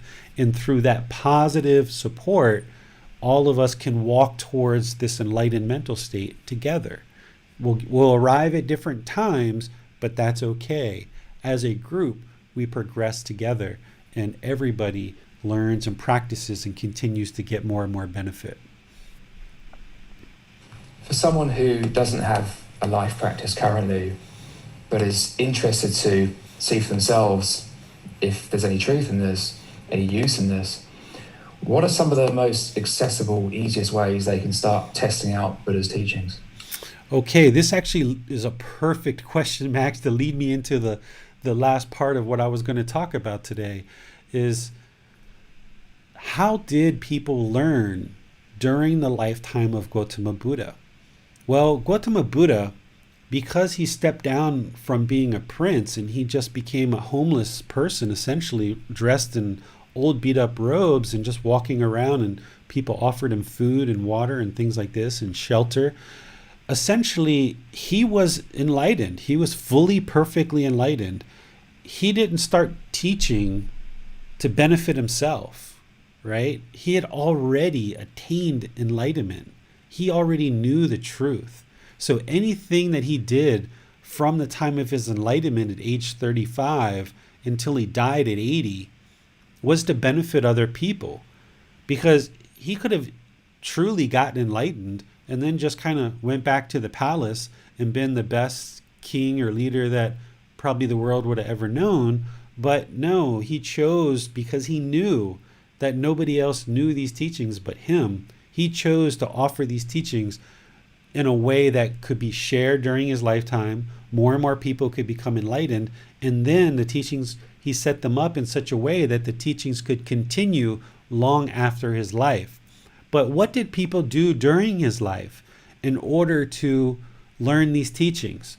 Well, they didn't have books. We know that. They didn't have YouTube videos. They didn't have podcasts. They didn't have a Facebook group, right? They didn't have these online classes that they could attend. We know that. But what they did is Gotama Buddha, about once every 7 to 8 days, based on the lunar calendar, because remember, he's living in a period of time where people are pretty much farmers. So they understood the moon and the cycle of the moon really well. So, and they really didn't even keep track of time, right? It was all based on the moon. So based on the lunar schedule, the lunar cycles, about once every 7 to 8 days, people knew that the Buddha was teaching. And they would come to the area where he was, and he would teach. He would deliver a discourse about the Four Noble Truths, the Eightfold Path, talk about Gamma, the three poisons, all these different teachings that we had to learn. And then after they learned, they would go back to their farm or their shop or whatever. But while he was teaching, because his knowledge is so deep, so much wisdom for someone who has attained self-enlightenment, their wisdom is so deep and so wide, they're not going to teach everything they know, because it would be too exhaustive to be able to do that. What a fully perfectly enlightened Buddha is going to do is only focus on the teachings that will help you to awaken your mind. So what he would do in a lot of cases is just have people ask him questions. It's only through people's questions that he would then teach. Oftentimes, he didn't even necessarily prepare something to actually teach. He would just sit down, and then somebody would ask him a question. Teach us about this, or share this with us. And then he would just talk. So he didn't come in and say, with fear, guilt, and shame, try to force people to learn what it is he had to learn. He already knew the truth. So he was just there as a resource to help people, and it was through their questions. So while this is an independent journey that you need teachers and guides in order to learn these teachings, and then you independently practice them to see that they're true and you gain the wisdom for yourself, what guides that independent practice is your own investigation of the teachings, and then you asking questions. This is the only way for you to learn. You can't just sit back and just allow the broadcast of information to come to you and just be like, oh, that was nice. That was a fun hour. That was a fun 2 hours. It was a nice talk. You need to learn the teachings, internalize them, reflect on them, ask questions for clarification, practice them, apply them in practice, stumble over your feet, make some mistakes, see how it's not so easy sometimes. Come back to your teacher, ask questions, and ask for clarification. Tell me about the times that you made mistakes. Tell me about the times you tripped over your feet, because I already know you're not perfect, and you know you're not perfect. So there's no reason to try to kind of look perfect for your teacher. It's better to tell me all the mistakes you made. Tell me all the problems you had. Tell me all the difficulties you had, because then I can really help you. But it's only through your questions and you asking questions that I'll actually be able to then help you. Not only real time with the actual questions that you ask in Facebook group or in our online classes, in our in-person classes, or through personal guidance if you make a private appointment with me and we talk privately, but also when you ask questions, not only do you get clarification in the teachings, but then I start to understand you and your life more and more and more.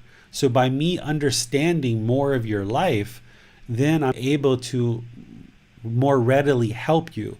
So if I only interacted with you once every 6 months, or you only asked a question once every 6 months, that's fine. There's no expectation from me on what you should or shouldn't do. But from my observation, the people who really investigate the teachings closely, spend a good amount of time studying them and applying them, and then engage with their teacher through asking questions, whether it's in the Facebook group or online classes or private discussions that you can schedule with me. These are the people that seem to always be making the most progress, because they've got a two-way connection where you're seeking guidance, and then because of that, I understand your life and your mind more. I can help you as you ask subsequent questions. I understand more about your life, because I remember as you ask questions, I remember all the things that you've asked me and where you're at in your life, and it helps me to help you by understanding more of what it is that you're interested to learn.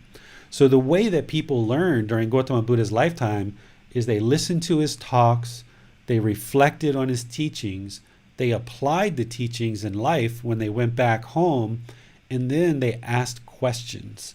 Lots and lots and lots of questions.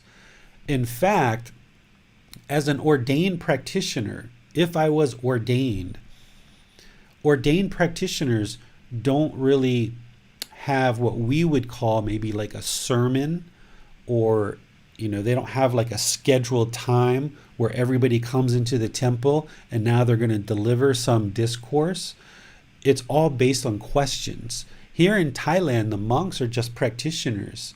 The bhikkhunis are just practitioners. They're learning and progressing on the path with their own teachers, and they're pursuing enlightenment on their own.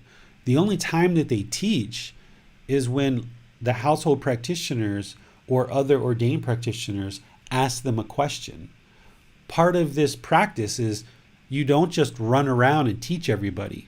So if you're in a Facebook group and you see somebody like constantly shoving teachings towards other people, that's not what this practice is about.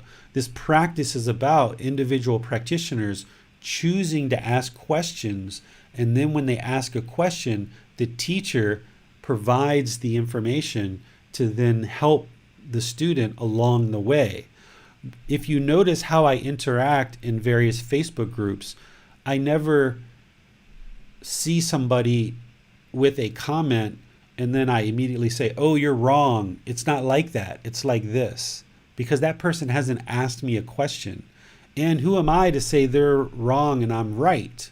Because that would be ego, right? Because if I'm saying I'm right, then I'm assuming that I'm right, and that comes from ego. So a teacher who's practicing really well is only going to share teachings with people when they ask questions.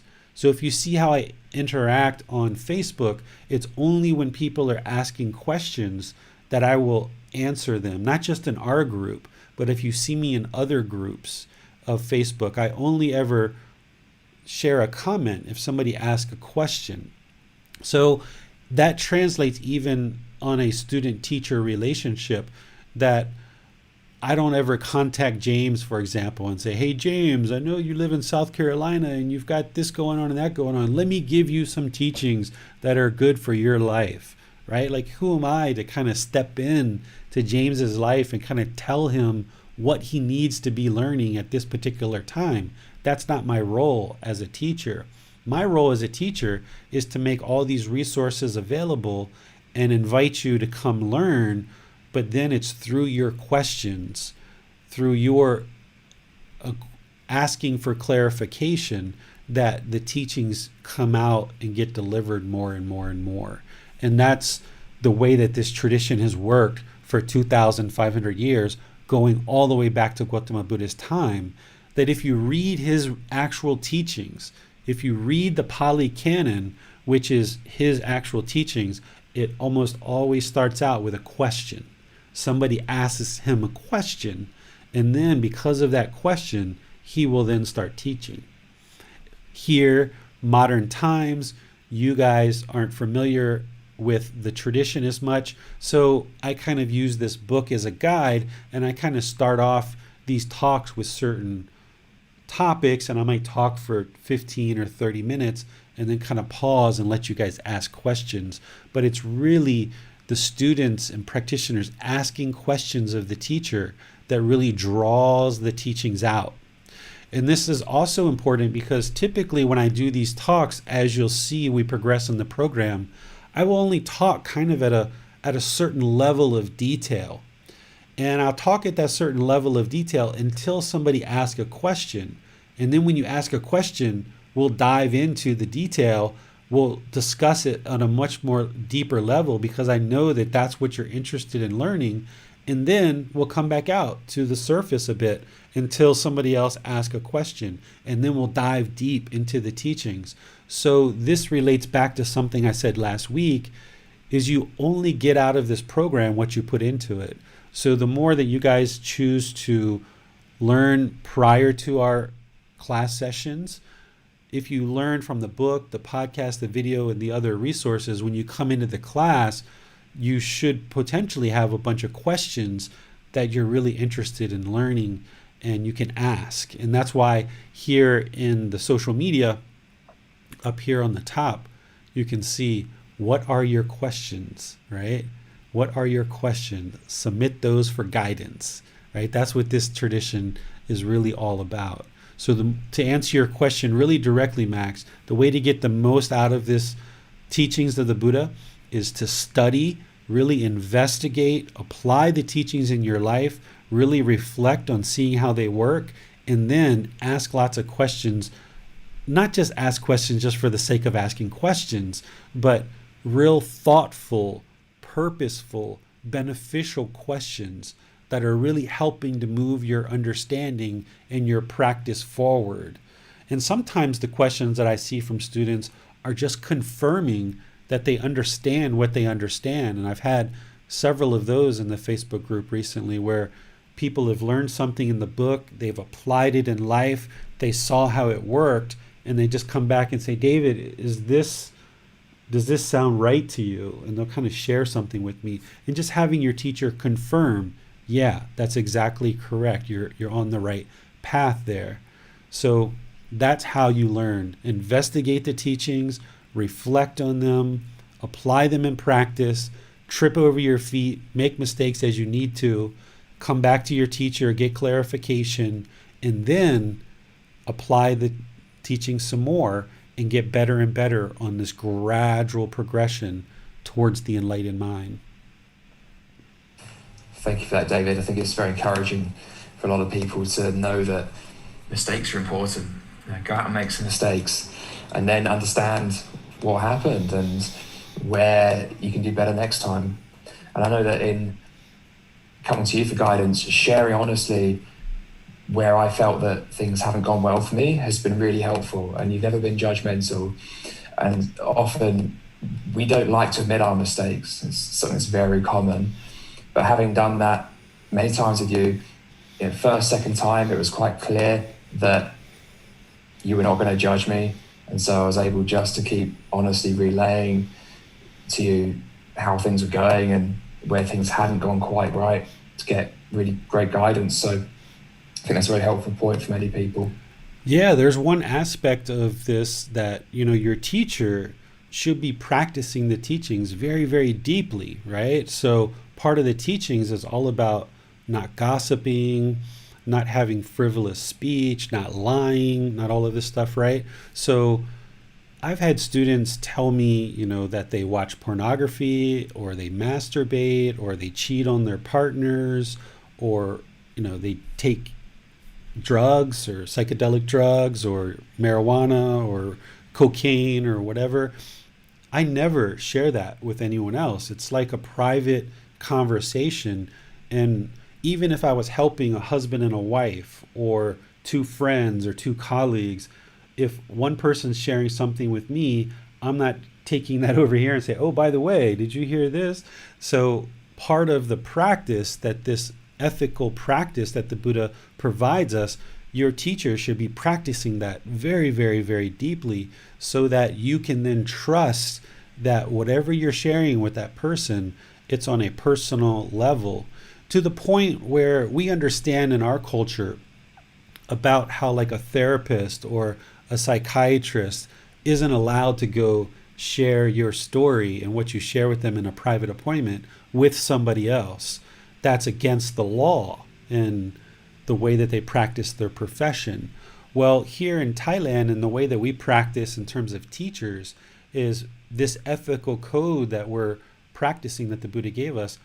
It's there as part of the ethics. We wouldn't be doing this as teachers if we were, running around gossiping about our students. That's not how this all works whatsoever. So if there's anyone out there that ever wants to share anonymously, or if you share with me privately in confidence, you can have the confidence and trust that that conversation is just you and I, and that's the best way for me to be able to help you, is for you to have that trust and open up. And part of attaining enlightenment is being able to trust all beings and learning how to practice non-attachment in relationships.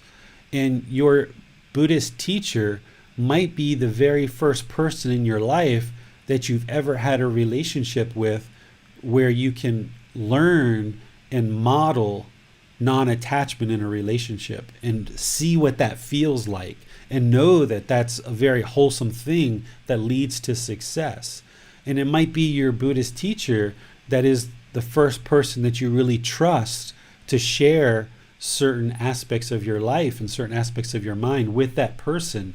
And when you share that and you trust, and you see that that trust is warranted and that it doesn't go beyond our conversation, that can be building blocks for you to now have other relationships where you practice non-attachment and you have trust with other beings.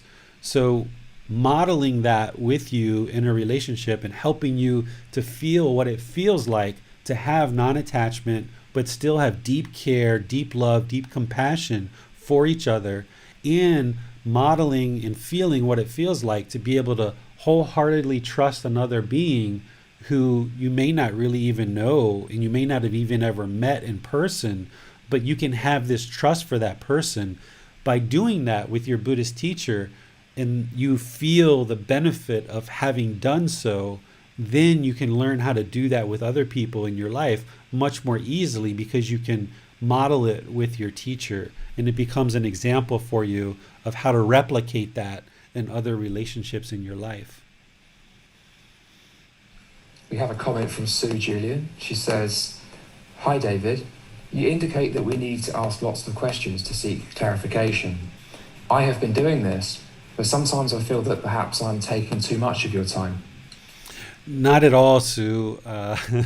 This is what I do. I have given up everything, right? I no longer have a career. I've closed my businesses. I left a very well-paying business. I have no aspirations to ever go back into that kind of career.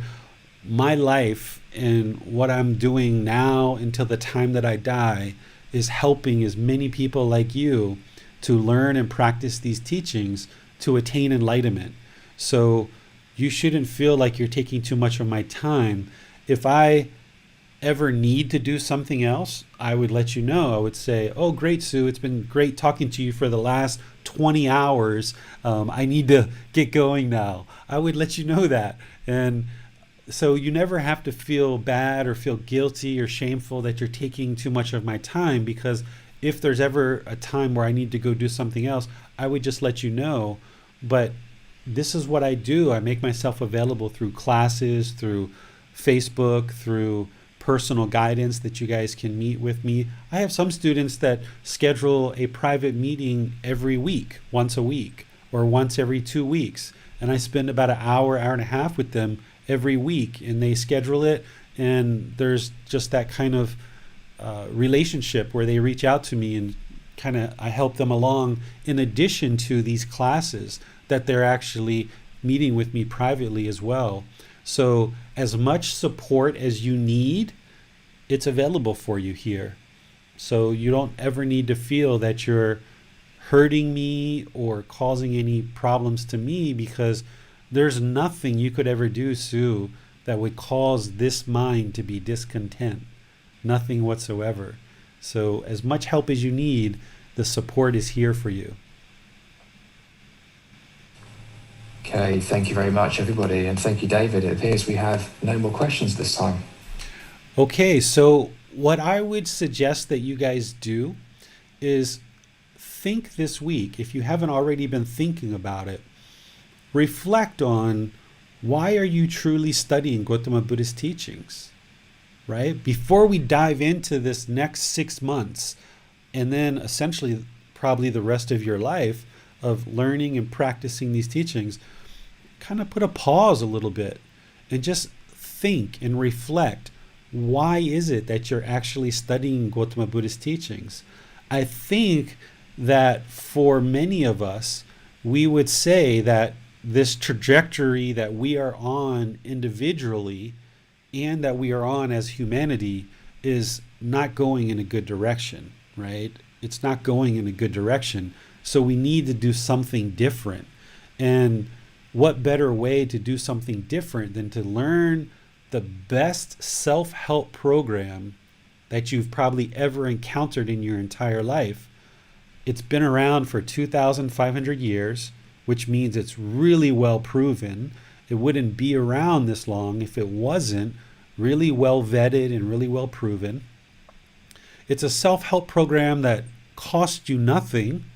Of course, there's donations if you'd like to donate, but that's up to you. So it costs nothing. And through learning and practicing these teachings, you completely eliminate the discontent mind, becoming peaceful, calm, serene, and content with joy. So if there isn't any good reasons that you can think of already in the mind, you might want to think about these. The best self-help program that you've ever encountered whatsoever. There's no cost whatsoever. And through learning and practicing these teachings, independently observing the truth for yourself, you will be able to see that the condition of the mind improves. And if these 3 things aren't good enough reasons to learn and practice Gotama Buddha's teachings, look some more. But I think if you look at those, it would be amazing for you to get rid of sadness. Think of all the times that you've been sad. Wouldn't you love to just erase that from the mind? Think of all the times that you've been angry and how your hostile words have caused problems in your relationships. And perhaps you've even lost some really good friends and colleagues, that your hostility and your aggression in speech to others have caused you problems. Wouldn't it be wonderful to get rid of that aggressive speech and learn how to have good, wholesome relationships with others, where you never cause any problems in relationships, and other people who may choose to speak hostile to you, it doesn't even affect you? It would be wonderful to get rid of this sadness. It would be wonderful to get rid of this hostility and aggression, anger in our speech. It would be wonderful to get rid of these actions, these bodily actions that we do that cause harm to others. It would be wonderful to get rid of this guilt and this shame and the fear, the resentment, the jealousy, the mistrust of other beings, and not knowing if our partner or our colleagues or our friends, can we really trust them or not? It's wonderful to get rid of those things. Think about the times that you've been crying and sorrowful in your life. Wouldn't you love to get rid of all that, right? So that's what the Buddhist teachings essentially do, among other things, is it gets rid of all of that discontentedness in the mind, and your mind becomes peaceful, calm, serene, and content with joy, where you never need to cry. You never need to feel sad. You never need to feel guilty, shameful, resentful, fearful. It's a personal choice of whether or not we choose to learn and practice these teachings. just like it's a personal choice to stay sad or to stay angry or to stay frustrated. If we choose to stay in that, it's a personal choice. But choosing to study and practice Gotama Buddha's teachings is choosing to move to this peaceful, calm, serene, and content mind with joy that is permanent. Once you attain this mental state of enlightenment, it's permanent.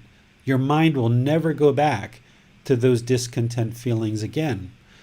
And then, as you attain that for yourself more and more and more and more, one of the real beauties in this is then you can share it with other people. You heard Amina has her 8-year-old child who tunes in to these classes with us. You may hear and you may have heard of me talking about my son. One of the beauties in this practice is by you as an adult learning these teachings and practicing these teachings, and you discovering the wisdom to train the mind of how to eliminate these discontent feelings. As you have people in your life, whether they're life partners, whether they're children, whether they're friends or family, you'll be able to turn them on to teachings that will completely and utterly revolutionize their entire life by helping them to awaken their mind and turning them on to these good, wholesome teachings. You will not only be able to improve your life, but you'll be able to kind of share with other people the ability to also eliminate these discontent feelings, because most of us walk around not realizing that sadness is an option. Sadness is an option. We don't have to be sad, but we are because we're unenlightened. If you're unenlightened, anger is an option. Guilt, shame, fear, resentment, jealousy, all these discontent feelings, they're all optional. We can opt out of that at any time, and that's essentially what the Buddhist teachings are doing. And by opting out of that and learning and practicing these teachings to train your mind to awaken to enlightenment, then one of the biggest gifts you can ever give to anybody, whether it's a child or a family member, is helping them to do the same thing. That's been one of the beauties for me in learning and practicing these teachings, is being able to share those with my wife and share those with my son, and helping them get to a point where they're not angry and they don't have conflicts with each other. My son doesn't cry over the simplest little thing like he used to do before. He very rarely cries anymore. It has to be something pretty significant now. And he's still working on those attachments, and he understands that. And he understands what that means. So not only can you improve your life and your mind, but you can also improve and help improve the people around you and all of humanity. Because now, as a community, supporting and encouraging each other, we are just one more link in this long chain of people that are now going to be able to not only improve the condition of our mind, but help many other people in the world as they choose on their own accord to step forward and say, I would like some guidance. And it's that point where people are choosing that we can then help them. But if someone's not choosing to step forward, you can't force somebody to attain enlightenment, because there's millions of decisions that they have to make in order to learn and practice these teachings. But as people choose to do so, through us focusing on our own mind and making good, wholesome choices, we can then be beneficial to use this experience of having trained your own mind to enlightenment. You can then share that with others if you choose, in whichever way that you choose. So thank you guys all for joining and tuning in and deciding that Gotama Buddha's teachings are what is important for you at this point in your life to improve the condition of the mind and improve the condition of your life.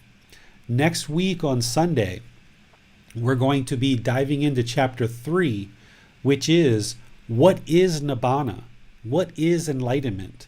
I've kind of been alluding to some of these things as we've been talking in our various talks, but next week we're going to dive into it in much, much, much more detail with this chapter 3. Because after chapter 3, we start taking this journey with Gotama Buddha's teachings, the Four Noble Truths, the Eightfold Path, the Five Precepts, all of these other teachings.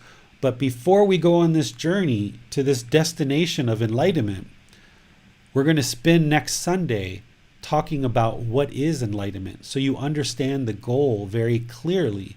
Because by you understanding the goal, you're much more likely to be able to travel and get to it. It's just like if you're going to a new city that you've never been to, you need someone to tell you about that city and help you understand what that city is, so that when you get to it, you'll know that you're there. So that's what we're going to do next week, is we're going to talk about what is enlightenment, all the various stages of enlightenment, and all kinds of other details about this mental state of enlightenment. On Wednesday, just 3 days from now, we're going to be doing loving kindness meditation. This is another meditation. There's only 2 that you need in order to attain enlightenment. We talked about the last one this past Wednesday, and we did a meditation session together. This Wednesday, we're going to be doing the other one, which is loving kindness meditation. And if you missed last Wednesday, you can always go back to the video or the podcast and learn that. And if you happen to miss this Wednesday, you can do the same thing. Go back to the video or the podcast.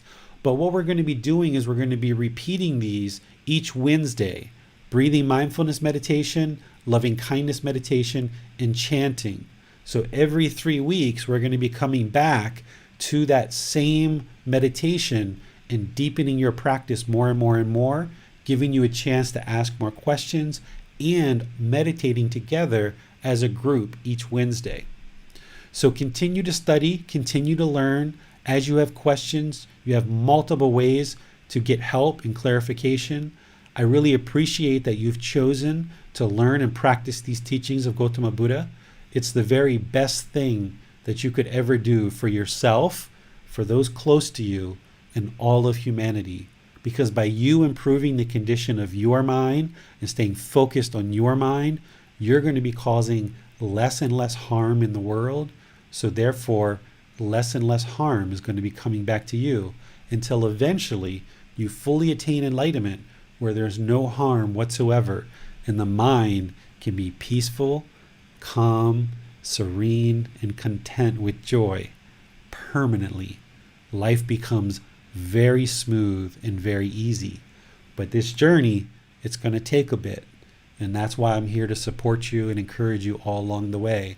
So as much as you need me, I'm here for you. Just reach out and let me know what questions you have, and I'm willing to help you. So until next time, Sawadee Krap.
Thank you again for watching.